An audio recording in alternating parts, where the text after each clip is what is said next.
the Hispanic Chamber for putting on this event. It's a pleasure to be here, and I see a lot of familiar faces. We end up knowing, a lot of the candidates end up knowing each other, and quite frankly, we end up knowing each other's speeches by the end of the campaign. But for those of you that don't know me, as the former Vice Mayor of Deltona, Joe, said, my name's Dennis Mulder. I was the mayor of Deltona from 2005 until 2010. When I decided to run for mayor, I believed at that time that there was something fundamentally wrong and that I wanted some change in my community. I grew up here. I've been a lifelong resident of Deltona and of District 27, which is the seat that I'm running for. So instead of moving away, which is always the easy thing to do, we decided, my wife and I, to get involved and try to affect change in the ways that we thought that were needed. I'm proud to say that some of the changes that we were able to make have set Deltona on a course both of fiscal prosperity, and we've set it in a direction that allows it to grow economically. Many of you know, especially those of you that live in Deltona, that it's starving for business. So we were able to set that in the right direction and start creating jobs there. I've been married for 10 years to my wife Heather, who wasn't able to make it here tonight. We have a son, Nico, who's 1 year old, sort of a complete change of life for us, but we're loving it.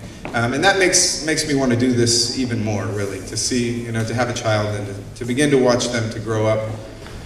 I decided to run for House District 27 because a lot of those same memories came back. We read the papers, we watch TV every day, we watch the news. Those same familiar feelings began to come back. Something's fundamentally wrong, right?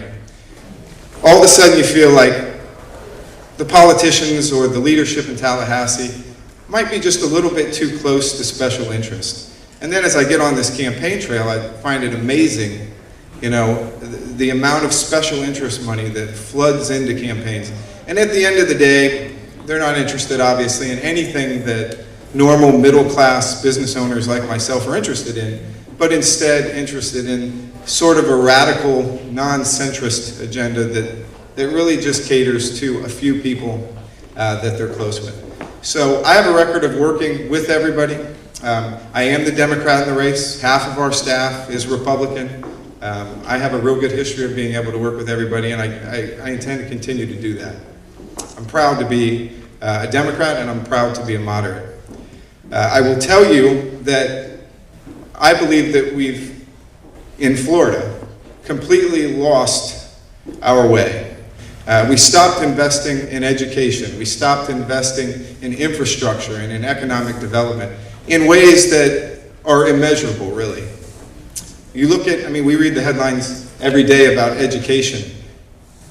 Our children are failing FCAT. Well, maybe FCAT's a failure. Somebody said to me the other day, I was talking to a teacher, she said, oh yeah, we have a name for, we call FCAT, F-C-A-T, failing children and teachers. And I said, that's pretty appropriate if you think about it. So what's the most important thing to us right now? We're talking about job creation and economic development, okay?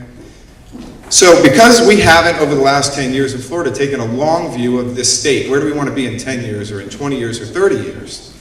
We haven't invested in our education, so we don't have a skilled workforce anymore like we did 15 or 20 years ago. We don't have a skilled and educated workforce that makes it attractive to open businesses here, or for business owners like myself, to grow business. So I say that just like before, we see a problem. Community leaders, like a lot of you are here today, we stand up and we do something about it, and that requires working with everybody. And I'm so sick and tired, and I know everybody is here too, of talking about left and right, Democrat and Republican. We need to continue to, or we need to start on the road where we can get back to talking about what's right and wrong, not what's left and right. What's right and wrong, because that's the adult conversation that we used to be able to have years ago, and somehow in Florida, well really in the country in the last 10 years, we've lost our way. So I'm gonna leave you here tonight, again, the same way I started when I ran for mayor in 2005. Something's wrong. And like a lot of the candidates here tonight, we're going to stand up and we're going to do something about it because we care, and because, not because of special interest promising us something or giving us money, but we're going to do it because it's the right thing to do. So thank you all very much for being here.